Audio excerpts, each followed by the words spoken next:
देखी भैया, हमार गुरुदेव मुन्ना मिश्रा जी के आशीर्वाद से ये गीत जाता होली के एक सुनब जा, प्यार दुलार आशीर्वाद देव जा। एक दुल्हन बाड़ी, उनका पति जी सऊदी से आयल बने 6 साल हो गई बा। आ का कहतरी, कोना भाव में कहतरी, ये सुनी जा। मन करे जहाँ जहाँ रंग लगा द रजऊ, ए राजा जी। मन करे जहाँ जहाँ रंग लगा द रजऊ, मन करे जहाँ जहाँ रंग लगा द रजऊ। असगोदिया में होलिया खेला द रजऊ, असगोदिया में होलिया खेला द रजऊ। जहाँ मन करे करे रंग लगा द रजऊ, मन करे जहाँ जहाँ रंग लगा द रजऊ।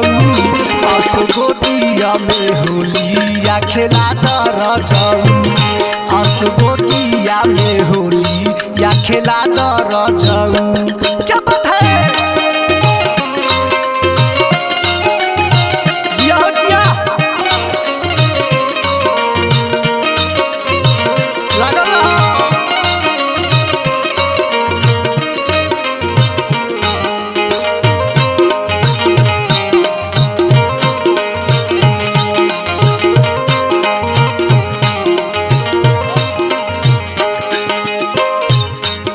कहतारी दुल्हन कोना भाव में कहतारी। पर साल रहल ना एहो रहनी बेचैन हो, अपने अपने सैया संगे खेलली सखी रंग हो।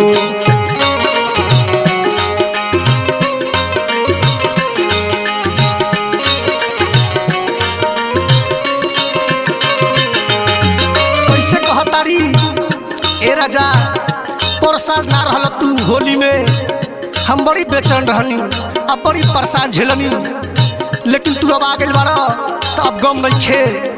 तो कैसे कहतारी, पर साल रहल ना रहली बेचैन हो,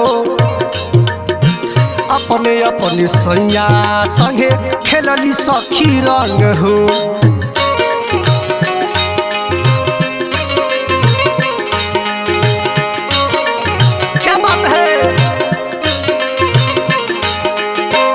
तो सुनी, हमारा मानवा के सरधा पूरा दर जाऊ, हमारा मानवा के सरधा पूरा दर जाऊ। असगोदिया में होलिया खेला दर जाऊ, असगोदिया में रंगवा खेला दर जाऊ।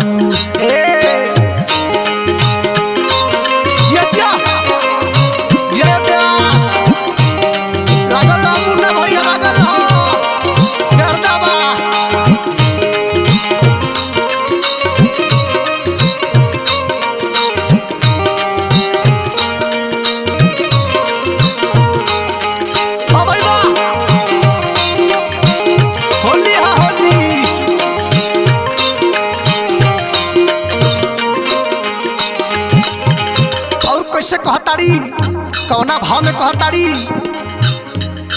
कि हमार अगुआ के रहे उत्तम मुन्ना भैया नहीं रहती तो कैसे कटत हमारू, तो हम ही जानता नहीं। तो कहतारी कौना भाव में,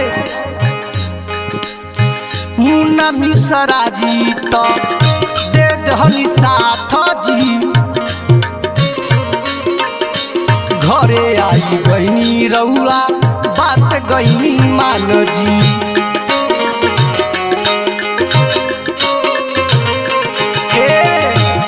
कहतारी मुन्ना मिश्रा जी तो दे देहनी साथ जी, घरे आई गईनी रउरा मान गईनी बात जी। दोनों हाथ धके रंगा वाला का दर जाऊ दुनो हाथ धके रंग वाला का दर जाऊ असगोतिया में होलिया खेला दर जाऊ असगोतिया में होलिया खेला दर जाऊ। क्या बात है मन करे जहाँ जहाँ रंग लगा दर जाऊ मन करे जहाँ जहाँ रंग लगा दर जाऊ असगोतिया में होलिया खेला दर जाऊ असगोतिया में होलिया खेला दर जाऊ असगोतिया में होलिया खेला दर जाऊ असगोतिया में होलिया खेला दर जाऊ। यह चाहत रहनी राजा जी।